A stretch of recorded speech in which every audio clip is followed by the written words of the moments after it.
Bia Kamal ke Nur Online TV mi jirami judit ki mi jiram pai ben ki pai jejak gorejin be subscribe mi subscribe bi rinding content ba non ka katungnat be ken shukaji en raja banalat ke jan gwasam mala Bia Kamal ke Nur Online TV Läär banaling ke jan gwasam Läär pai to ke jan Läär me bej ka kondial Rechen Kanyangore, Duar and Shalke Ulang County, Jokir and Shal Sobat, Chagan Mutakarun, Dangwero, Yod year and Atijel Kapin Pini,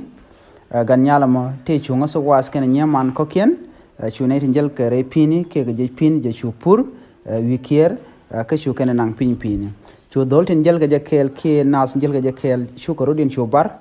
Kashukan all are there which. To Nasben Shuka Romanican, Kena Boynican. Shukan kan ka shukan ko yor year ke shukan ko har year ko gorian ko bani to ba ka kep ko gwan metot en cha boy ne kan romani sha ka har year gorga ka chwanyang tor me chwa je kan o chi year chalong ke shaliu ka sha point de ris ke las gane kana bini tla yan ka bod re pinatonga amluno ne to tin kap ke nyang tor mo ka doctori ke ka kimni tijel gare year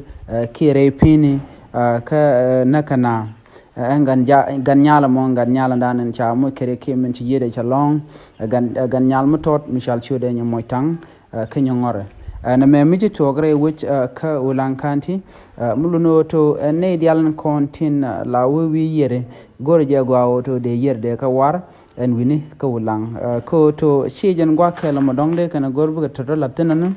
ko kan la kan jel ka pin ye jel gan ke bieni tuluno shikan muaka ke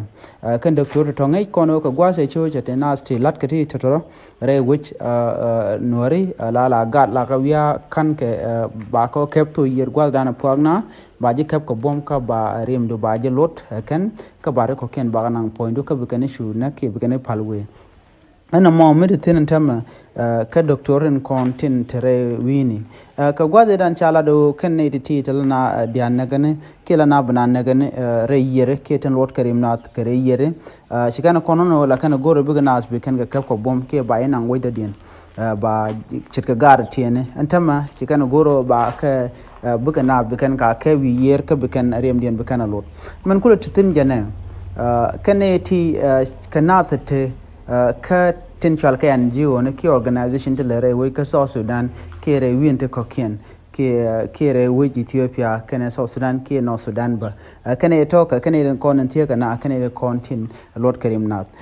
teacher to goro je de kuma dare gwitin shitke kuma South Sudan man da na kuriya kuma ko toksin ko to a doctor mutede ke mite ka NGO mu bere we ka ngana jele ker ga je ka kwa tede te ga jamon ke ren yalan ti bere we ka ngunu tere da mone tin konde nap na kaje chet ko ne kon nang na kane den konte tere dole wal tel la kimni ke doctor kane ti ba mo ke yoke ba mo ka kwakto be kan ti jeb kan wala gaje na kana ko shikan dier ka ting nap ana me gore gwen mu gwa ke gore gwech me de gu ke je kuma ke ne di ala konin te ka long re winware ko rammi shi ben ke ne den kontin la doctor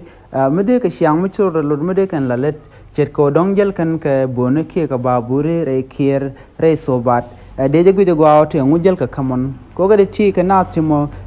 je kan yo ka painap ko ne timo kan ka gat ko bajo kan bajo tum bare mi bajanang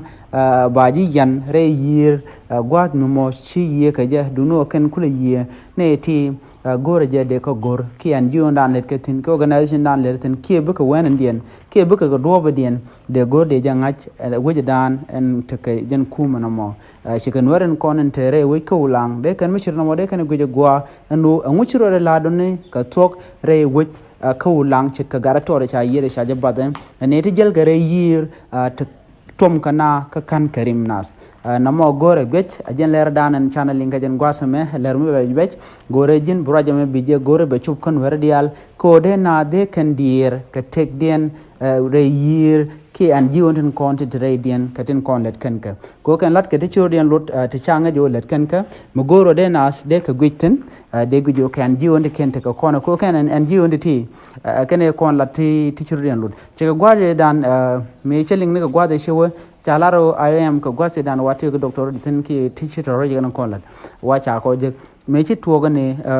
jan wai nuar na mo ko te organization wan lat ti chodian lot wa shwa ko je lo kan e to gwaje dan kan kula ngaje to chaga le ke tegene duno changa nje ne kon en yarka wen nuare ke den kon na kana kan an jigo ne tin tare dan kom nuar kan ngade nuar de ndar mi chirkana ndar ye shep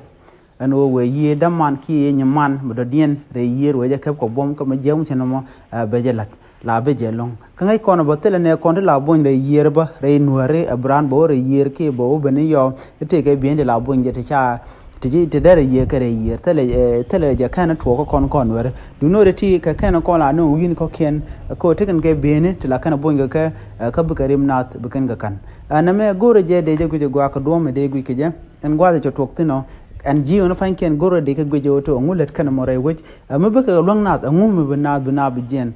ki ngum de non kana je ka bukan bu je ko kor an jonde la bre nware gore ti ba guj jen ler dan de no ke jen gwa sama biya ta kaman